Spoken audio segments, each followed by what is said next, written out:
At yan syempre okay mga bossing. Pwede na yung mga bossing.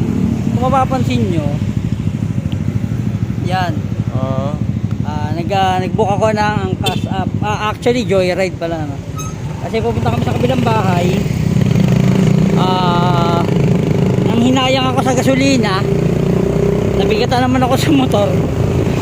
Actually mga ganitong yung mga ganitong paraan minsan mas magiging tipid ka pa. Tapos relax ka pa, di ba? Kasi nagmamaneho ka. Lalo kung malaki yung motor mo. May malaking bagay itong mga ayan sila kuyang rider. Guys, sa business natin ang kakampi natin yan, yung mga lalamove riders natin, di ba?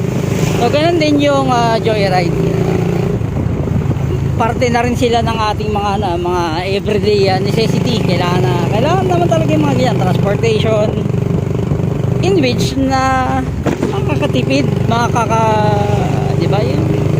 Basta kailangan yung pares panalo. Pero actually hindi naman sila panalo na eh.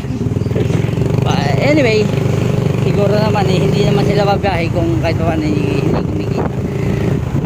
Sa mga bossing, tandaan natin, yung mga riders na yan sa kali ay bigyan natin ng tama, o hindi pa na tama kasi sobrahan natin ng respeto at paghanga dahil sa mga pagtsatsaga nilang ginagawa. At kung wala sila, di ba? Isipin mo, balik tayo sa old school. Kumbaga yung benefit nung magiging komportable at kung ano pa man, yun ang importante ron. Yung mga bossing, si Mangko. Let's rock and roll.